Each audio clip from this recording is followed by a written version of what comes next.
Ulit natin yan, except po yung ating sugar. Sa cake po, ganyan lagi tayo kasi creamy method po yung ating inia-apply. Nasaan po yung ating baking soda? Kita pala sa texture, Yung pong ating salt.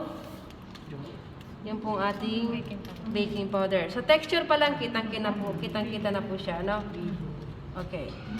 So, po siya, paki-mix po, ma'am. Baking soda tsaka salt. Baking powder. Yung pong dry ingredients, pagsasamahin po natin except po yung sugar. Sa creaming siya. Yun po yung para sa creaming methods.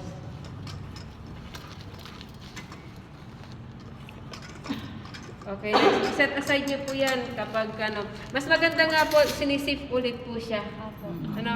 For sure po na siya po yung nag-combine po ng ayos. Okay, ma'am? Tawagan niyo po. Nasaan ang inyong butter? Lagyan niyo po, ma'am. So, yun naman pong ating butter is malambot po siya. At saka po ito lang.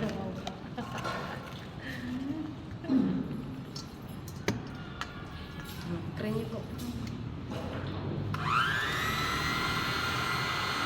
Ayan. Di ba nirarab po natin yung ating butter between po ng ating handy mixer at saka po yung ating mixing bowl, irarab po natin siya dyan. Yun po yung tinatawag po natin na creaming method.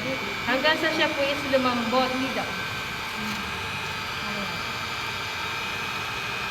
I-cut kaya natin para hindi nahihirapan ang inyong gamit.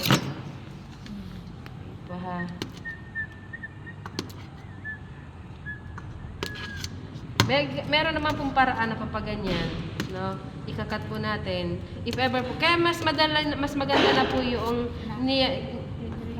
ginigrater po natin, kasi mas madali po siyang tunawin. Okay?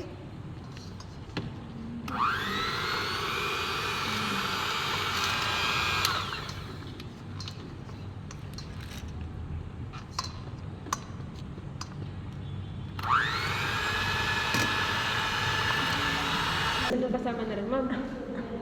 Add niyo po yung sugar ninyo. Kaunti lang, kalahati lang. Sige, ma'am.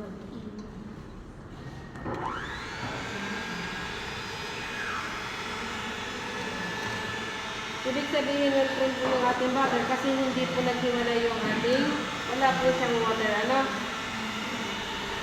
Ma'am, dagdag po yung sugar. Lahat naman. Opo.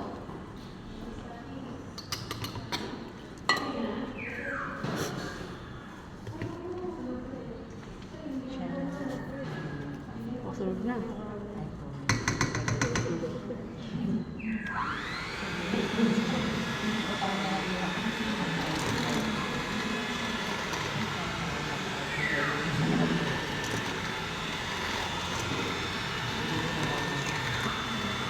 Next po, yung pong inyong itlog.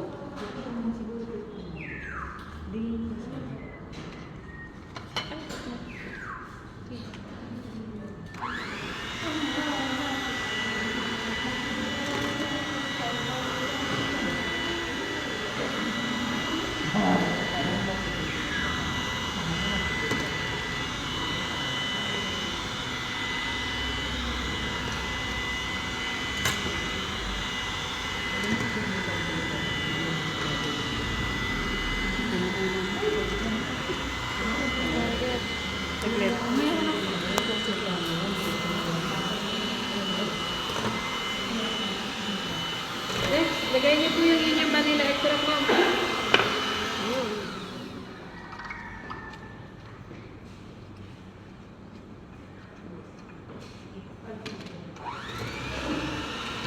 Ma'am, kahit ito po hindi niyo hawakan kasi meron po yung hangin. Nakakontrol po niya yung maglabas ng hangin.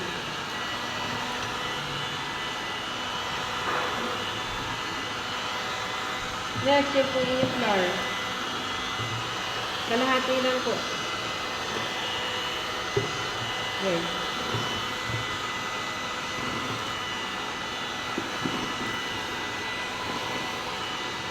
Kalahati po naman.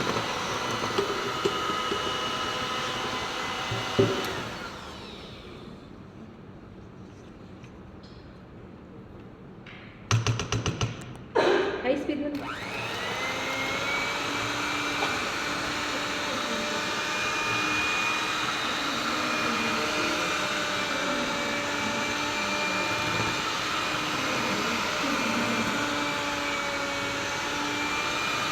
Okay.